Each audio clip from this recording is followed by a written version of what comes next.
I've sat on the bench for 38 years. I thought I'd seen every kind of injustice walk through my courtroom doors. I was wrong. The morning started like any other day. My clerk handed me the case file. State versus Dorothy Martinez. 4 charges: failure to comply, resisting arrest, reckless driving, failure to appear. But something was missing. Before I tell you what happened next, I need you to do something. Where are you watching from? City and country. Write in the comments, like this video, and subscribe to this channel, because what I'm about to share affects everyone. I looked up at the defense table. Dorothy stood there alone. She was 68 years old. Her hands were moving, signing, asking questions nobody could answer. I asked my clerk where the interpreter was. She told me the interpreter was unavailable. When I pressed her on what that meant, she said the interpreter was in custody. I asked her to repeat that. The interpreter who was supposed to help this woman understand what was happening in my courtroom was in jail? She confirmed it. Arrested the night before. Dorothy's hands moved again. Faster this time. She was asking for help. Nobody understood. Nobody responded. I've watched people break down in my courtroom. I've seen anger. But watching a 6-8-year-old woman try to communicate while surrounded by people who can't understand her, that's a different kind of pain. I asked the courtroom if anyone knew sign language. Nobody answered. The prosecutor stood up. He told me they didn't have anyone available right now. I told him we couldn't proceed then. This wasn't optional. It was the law. I turned back to my clerk and asked her to pull the file on this interpreter. I wanted to know exactly why she wasn't in my courtroom. My clerk typed on her computer. A moment later, she read me the report. The interpreter's name was Naomi Clark. She'd been detained at 8:47 the night before. The arresting officer claimed she refused to step back from the scene. They charged her with obstruction. I asked what scene she was supposed to step back from. My clerk told me it was the traffic stop involving Mrs. Martinez. Let me get this straight. A deaf senior citizen gets pulled over, an interpreter shows up to help, and the officer arrests the interpreter for doing her job? Here's my question for you. Comment yes if you think every police officer should be trained to work with disabled seniors. Comment no if you think current training is enough. What happened next changed everything. Stay with me. Don't skip ahead, because what I discovered about Dorothy's arrest will shock you. I asked my clerk to bring me the full arrest report. What I read shocked me. Dorothy Martinez had been driving home from her weekly doctor's appointment. She takes medication for her heart. She was going 48 miles per hour in a 35 zone. Not dangerous, not reckless. Just a senior trying to get home. Officer Kim pulled her over at 8:21 that evening. He walked up to her window. He asked for her license and registration. Dorothy didn't respond. He told me later that he thought she was ignoring him. He raised his voice. He asked again. Still nothing. Dorothy reached toward her glove compartment. She was reaching for a card, a laminated card that says in big letters, "I am deaf. I use sign language. Please be patient." Officer Kim didn't know that. He saw an elderly woman reaching for something. He opened her door. He ordered her to show her hands. Dorothy pulled back, confused, scared. Her hands started moving, signing, trying to explain. The officer thought she was resisting. He called for backup. Another officer arrived, then another. 3 police officers surrounding a 6-8-year-old deaf woman who had no idea why they were yelling at her. That's when someone in the parking lot called Naomi Clark, the interpreter. She'd worked with Dorothy for 5 years. She knew Dorothy couldn't hear. She knew Dorothy would be terrified. Naomi arrived at the scene 15 minutes later. She saw Dorothy in handcuffs. She saw the confusion on Dorothy's face. She saw the officers yelling commands that Dorothy couldn't hear. Naomi told me she approached the officers calmly. She identified herself as a certified interpreter. She explained that Dorothy was profoundly deaf. She asked if she could help translate. Officer Kim told her to step back. He said they had the situation under control. Naomi explained that without an interpreter, Dorothy couldn't understand what was happening. She told him about the ADA, the Americans with Disabilities Act, the law that says deaf people have the right to communicate. The officer told her she was interfering. He warned her to step back or face arrest. Naomi made a choice. She stayed. She kept signing to Dorothy. She kept explaining Dorothy's rights. So Officer Kim arrested her too. 2 women, one 68 years old and deaf, one trying to help, Both spent the night in jail. When I read that in the report, I put it down. I looked at Dorothy standing in my courtroom, still alone, still unable to understand. I realized something that morning. The system had failed her, not once, but over and over again. And what I was about to discover made it even worse. We're approaching something critical here, something that will change how you see justice. Keep watching, because what happened next proves why every senior deserves protection under the law. I asked my clerk to check something for me. I wanted to know if Dorothy had ever contacted the court before this incident. She pulled up the records. 2 months earlier, Dorothy had filed a formal request with our court system. She'd filled out an ADA accommodation form. She explained that she was deaf. She listed her interpreter's contact information.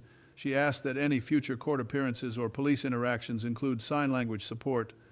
The form had been submitted to 3 different offices: the court clerk, the traffic division, the prosecutor's office. Nobody had responded. Not one person. My clerk found 3 emails from Naomi's interpreter agency.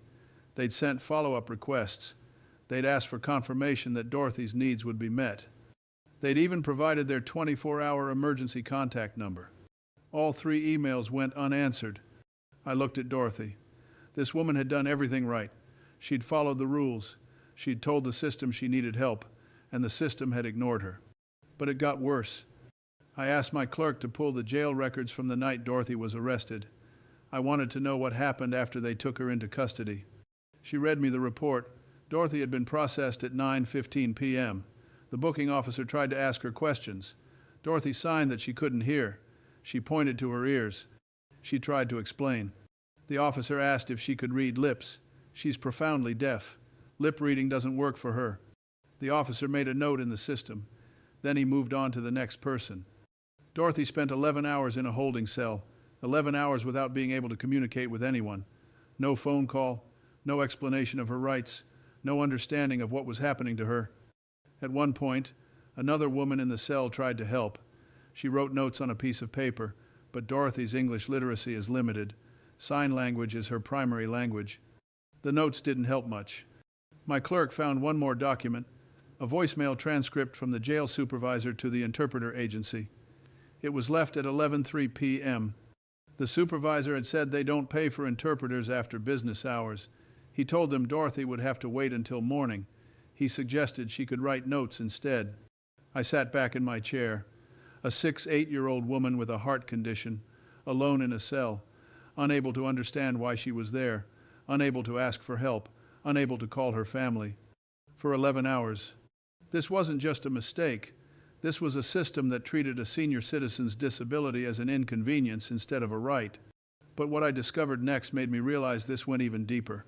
Stay with me. What's coming will show you why this case matters for every senior in America. I called Officer Kim to the stand. He looked nervous. He should have been. I asked him to tell me what happened that night. He opened his notebook and started reading from it. He told me he'd pulled Dorothy over for speeding. He said he'd asked for her license and registration multiple times. He claimed she ignored him. I stopped him there. I asked if it occurred to him that she might not be able to hear him. He admitted it hadn't, not until the interpreter arrived. I asked him what he did when the interpreter explained that Dorothy was deaf. He told me he asked the interpreter to step back. He said he needed to complete the traffic stop first. I asked him a simple question. If someone cannot hear your commands, how can they be guilty of ignoring them? He didn't have an answer. I asked him about his training. Had he received any education about working with disabled citizens? He told me he'd had a 2-hour online course during his academy training. That was 4 years ago. 2 hours, 4 years ago, for a situation he'd encounter with thousands of seniors in our community. I asked him if he knew that Dorothy had filed an ADA request form 2 months before he stopped her. He said he didn't know about any forms. Nobody had told him. I asked him why he arrested Naomi, the interpreter. He told me she was interfering with his commands. He said her signing was making the situation more complicated. He claimed she refused to step back when he ordered her to. I asked him if he understood that without Naomi, Dorothy had no way to understand what was happening. He said he understood that now. But at the time, he thought he was doing his job. That's when I stood up from my bench. I needed everyone in that courtroom to understand what I was about to say. I told Officer Kim that ignorance of disability rights is not an excuse. I explained that the Americans with Disabilities Act has been law for over 30 years. Every officer should know it. Every officer should follow it. I turned to Dorothy. I asked Naomi to interpret what I was saying. I told Dorothy that all charges against her were dismissed. Every single one. Failure to comply, resisting arrest, reckless driving, all of it, gone. I told her she'd done nothing wrong. The system had failed her. I watched Naomi sign my words. I watched Dorothy's face change. The fear melted away. Tears came instead. But I wasn't finished. I told the prosecutor to review Naomi's obstruction charge immediately. I wanted it dismissed within 24 hours. Naomi had been arrested for doing her job, for protecting Dorothy's rights. That charge was an insult to justice. I turned back to Officer Kim. I told him he would complete 40 hours of disability awareness training. Not online, in person, with real deaf people, with real interpreters. He needed to understand what he'd done. I told him he would write a formal apology to both Dorothy and Naomi, and he would deliver those apologies in person. Then I addressed the bigger problem. I told my clerk to draft new court policies. Starting immediately, we would create a 24-hour interpreter hotline.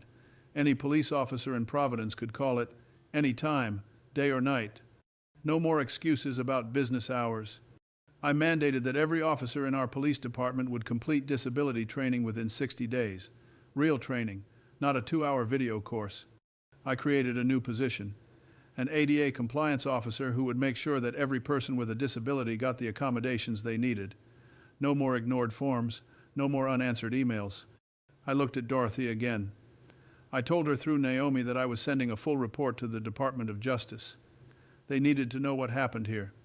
They needed to know how our system had failed a senior citizen. Then I did something I rarely do. I left my bench and walked down to where Dorothy was standing. I'd asked Naomi earlier to teach me 2 signs, just 2. I wanted to say something to Dorothy directly. I raised my hands. I signed slowly, carefully. I'm sorry. Dorothy's eyes filled with tears again. I signed the second phrase, thank you. Dorothy placed her hand over her heart. She bowed her head slightly. Then she signed something back. Naomi's voice was kind when she interpreted. Dorothy said I'd given her voice back. I told Naomi to tell Dorothy that she'd always had a voice. We just hadn't been listening. The courtroom erupted in applause. People were crying. Some were standing. A veteran in the gallery saluted Dorothy. But the story doesn't end there. 3 weeks later, our city launched the Disability Rights Training Program. Every single officer completed it. Officer Kim was in the first group to graduate. He wrote an essay about what he'd learned. He titled it, The Language I Didn't Know.